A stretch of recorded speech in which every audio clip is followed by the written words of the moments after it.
don't. So yes, we know Bill Clinton went on that plane to that island 27 times. We know that there are eyewitnesses on the island who saw him cavorting with underage women. In his defense, I'll say this, have to say this, eyewitness testimony is one of the more least reliable things. Where it gets much more reliable is when it's multiple people, though. And there are multiple people, I believe, who have said that and gone through that. And, you know, there's skeptics who could say, well, are they being paid or are they looking for, like, you don't know. But, like, there's always going to be an element of this you don't know. So that's one thing. The other thing we know is a bunch of the other people who were on his flight manifests who went to the island with him. And one of the interesting ones who did not go to the island with him that is just so curious to me is the whole Trump thing. Because, and this is where I start to go to the institution's point where there's some serious shit at play here that we don't know about that is trying to be covered. Because Trump is one of the guys, he was one of the only people on record for almost 2 decades before this happened as being firmly against this guy, calling him a pervert. So he was vaguely friends with Epstein. And we knew that, I'll get to this, but we knew that he had flown on his jet from West Palm, not to the island, but to New York, back to New York once before. But what happened was Epstein was a member at Mar-a-Lago. And one day, I think this is maybe like 2000, something like that, he came on to a 15-year-old towel girl. The girl reported it. And I believe it was Trump's instructions were to the security team, if that, not that, I don't know if they would have done this, but, you know, if that guy ever sets foot on this property again, shoot him. So he was on record with that. And then when he was running in 2015, when he had just started, I'll never forget this. He did an interview with Mark Halperin and John Heilman, who had a Bloomberg show at the time. This is before they did the circus documentary, I think. And their regular, like, daily politics show on Bloomberg.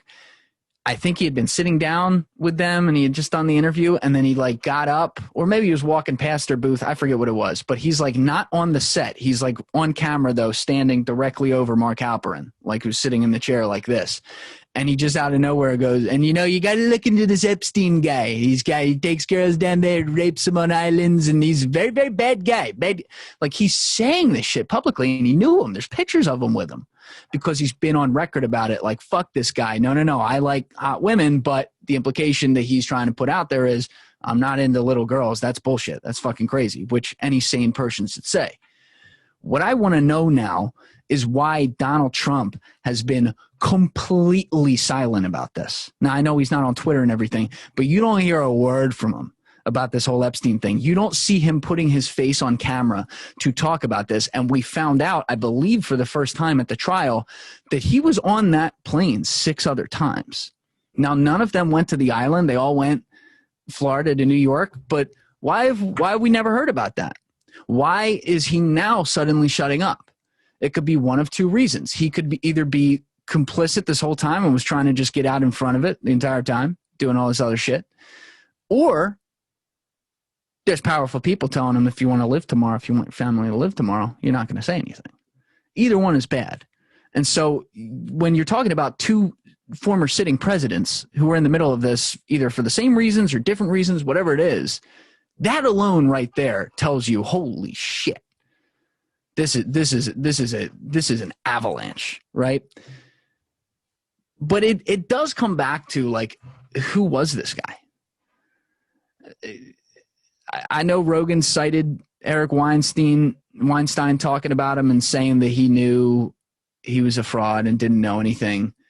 I think that could be true, and I like Eric Weinstein a lot. I think that guys like that and guys like Steven Pinker are so upset that this man ever took pictures with them or ever ran in a circle with them, and they see what he's become, that they may be covering their bases there because they didn't do anything wrong in this argument I'm making. They did nothing wrong. They never cavorted with him on an island. They didn't really know what he was doing or anything like that. They just happened to be in the same room with him sometimes, and they know how that looks. I think part of that could be them covering for that, because this guy might have been really smart. He might have also, though, been exactly what Weinstein said, in which case, what does that tell you? It means that he would have needed full support from some sort of clandestine operation, which would be a government operation, you know, and that's where it gets really hazy, because that's what we need to know. And people that throw out like the conspiracy theory that he was Mossad, the reason you have to entertain it, I'm not saying that's what it was. I have a lot of doubts about that. But the reason you have to entertain it is because Ghislaine's father was most likely an asset of the Mossad's, of Mossad, which is the Israeli intelligence agency, for people who don't know that. And Israel, in their defense as a nation, it's been a little better in recent years with certain neighbors, but in general, they are locked by other nations around them who hate them and would like to see them not exist. There's only 11 million people, or whatever it is, 11 or 13 million Israeli Jewish citizens who live there. That is the bastion of the Jewish race, who, not for nothing, had an extermination attempt on them 80 years ago. That's not that long ago.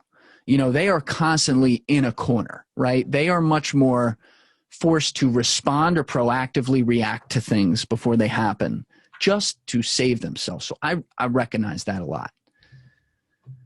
Could it be that they went way too far with one, though? Could it be that they literally, for the fate of their nation, went to, you know what? Shit happens in the world. We're going to sacrifice thousands of little girls who are already fucked anyway because they're quote-unquote at-risk youth for the gains of making sure we have blackmail on a bunch of people. Could that be? It could. And we talked about, like, if the CIA was revealed as the source of Kennedy's killing, they wouldn't exist the next day. Same thing with Israel. If Israel were revealed as the source of this, they would be bombed off the planet by their enemies the next day.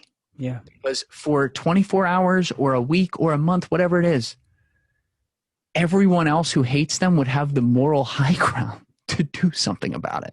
Even if it would age very badly and be genocide, call it what it is, right? They could do something about it for a minute.